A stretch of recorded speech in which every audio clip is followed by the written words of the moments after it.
அனைவருக்கும் இனிமையான வணக்கம். 2024 ஆண்டு நவம்பர் மாதம் 19ஆம் தேதி உங்களை சந்திக்கின்றேன். செவ்வாய்க்கிழமை. இன்று இலங்கையிலே மிக முக்கியமான விடயங்கள் நடந்தது. நேற்றைய தினம் இலங்கையிலே 21 அமைச்சர்களுக்கு கேபினட் அமைச்சரவை அந்தஸ்துள்ள அமைச்சர் பதவி வழங்கப்பட்டது. இன்று அந்த அமைச்சர்களுக்கான செயலாளர்கள் அறிவிக்கப்பட்டார்கள். இப்படி இந்த செயலாளர்கள் அறிவிக்கப்பட்ட நிலையில் ஏற்கனவே இருந்த செயலாளர்களும் புதிய செயலாளர்களுமாக செயலாளர்கள் அறிவிக்கப்பட்டிருக்கின்றார்கள். எப்படியோ இன்னமும் ஒரு சில பூசலான ஒரு சில சர்ச்சையான விடயமாக இருக்கக்கூடிய மிக முக்கியமான விடயம் இந்த முஸ்லீம் அமைச்சர் இல்லாதது. ஏன் முஸ்லீம் அமைச்சர் இல்லை? அனுரகுமார திசாநாயக்கவை நாங்கள் நம்பினோம். அனுரகுமார திசாநாயக்க ஒரு இனவாதமற்ற ஒரு தலைவர் என்று நினைத்தோம். அனுரகுமார திசாநாயக்க இப்படி செய்து விட்டாரே, அவர் ஏன் ஒரு முஸ்லீமுக்கு அமைச்சு பதவி வழங்கவில்லை என்றெல்லாம் இப்பொழுது பேச்சுக்களும் கதைகளும் அடிபட்டு கொண்டிருக்கின்றது. உண்மையிலே நாம் ஒரு விடயத்தை இங்கே புரிந்து கொள்ள வேண்டும். அதாவது முஸ்லிம்களுக்கான ஒரு அமைச்சரை தெரிவு செய்து அந்த அமைச்சர் மட்டுமே முஸ்லிம்களுக்காக வேலை செய்ய வேண்டும் என்ற காலம் மலையேறிவிட்டது. தமிழர்களுக்கான ஒரு அமைச்சரை தெரிவு செய்து அந்த அமைச்சர் தான் தமிழர்களுக்கு சேவை செய்ய வேண்டும் என்ற அந்த எண்ணமும் இப்பொழுது இல்லாமல் போய்விட்டது. ஆகவே இனி முஸ்லீம் அமைச்சர் தான் முஸ்லீம் மக்களுக்கு சேவை செய்ய வேண்டிய அவசியம் இல்லை. சிங்கள அமைச்சர்களும் முஸ்லீம் மக்களுக்காக சேவை செய்ய போகின்றார்கள். அப்படி இல்லை என்றால் மாத்தர என்ற ஒரு தென்னிலங்கையிலே, அதுவும் தென்னிலங்கையிலே சிங்கள மக்கள் அதிகமாக வாழக்கூடிய மாத்தரையிலிருந்து ஒரு தமிழ் பாராளுமன்ற உறுப்பினர், அதுவும் ஒரு பெண், வெற்றி பெற்று அவருக்கு மிகப்பெரிய ஒரு கேபினட் அமைச்சரவை அந்தஸ்துள்ள ஒரு அமைச்சு கிடைத்திருக்கின்றது. மகளிர் மற்றும் சிறுவர் விவகார அமைச்சு.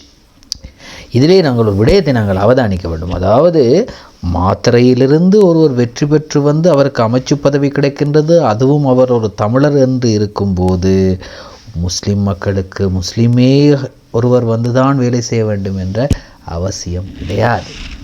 எனவே அதை நாம் புரிந்து கொள்ள வேண்டும். இனிமேல் இலங்கையிலே எல்லா இன மக்களுக்கும் எல்லா இனத்தைச் சேர்ந்த அமைச்சர்களும் பணிபுரிவதற்கு தயாராக இருக்கின்றார்கள். அதாவது கடந்த ஆட்சி காலங்களில், கடந்த பாராளுமன்ற காலத்தில் பாராளுமன்ற உறுப்பினர்களுக்கு வழங்கப்பட்ட வாகன பெர்மிட், வாகன பத்திரங்கள், வாகன அனுமதி பத்திரங்கள் இந்த பாராளுமன்றத்தில் யாருக்கும் வழங்கப்பட மாட்டாது என்று கூறப்பட்டிருக்கின்றது. அதே போன்று கொழும்பிலே வீடு இருப்பவர்களுக்கு வீடு இல்லை என்று கூறப்பட்டிருக்கின்றது. அதே போன்று 54,000 ரூபாய் அவர்களது சம்பளம் என்று கூறப்பட்டிருக்கின்றது. அது மட்டுமில்லாமல் அவர்களுக்கு வீட்டு வாடகைக்காக 2,000 ரூபாய் வழங்கப்படும் என்றும் கூறப்பட்டிருக்கின்றது. எனவே நீங்கள் நினைக்கக்கூடாது இவர்கள் கேபினட் அமைச்சர் என்றவுடன் முன்னாள் 2 டிஃபெண்டரும் பின்னால் 2 டிஃபெண்டரும் நடுவில் இவர்களும் மொத்தமாக 5 வாகனங்கள் செல்லும் என்று நினைக்காதீர்கள். இவர்கள் மிக மிக மிக சாதாரணமாக வாழக்கூடிய, மிக மிக சாதாரணமாக வாழ்க்கை நடத்தி செல்லக்கூடிய தரப்பினர். எனவே அவர்கள் இந்த நாட்டை நிச்சயமாக மிகவும் சாதாரணமானவர்களாக எடுத்து செல்வார்கள். அதிக செலவுகளை ஏற்படுத்தாமல். இப்பொழுது இந்த நாடு இருக்கக்கூடிய நிலையில் மிகப்பெரிய செலவுகளை நாங்கள் எதிர்கொள்ள முடியாது. காரணம், நாங்கள் இக்கட்டான சூழ்நிலையில் இருக்கின்றோம். 2028ஆம் ஆண்டு எங்களுடைய கடன்களை நாங்கள் கட்ட வேண்டும். இந்த மாதிரி நேரத்தில் நாங்கள் அதிக செலவுகளை செய்யக்கூடாது.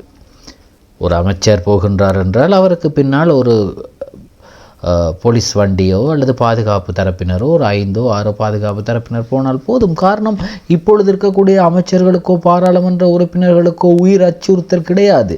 எனவே அவர்கள் 3-4 வாகனங்களில் போக வேண்டிய அவசியம் இல்லை. பிரதமர் அரணி அமரசூரிய ஒரே ஒரு வாகனத்தில் தான் வருகிறார், ஒரு டபுள் கேபில். அதே போன்று ஜனாதிபதி அனுரகுமார திசாநாயக்க அவர் ஒரு BMW வாகனத்திலே வருகிறார், குண்டு துளைக்காத வாகனத்திலே. அதே போன்று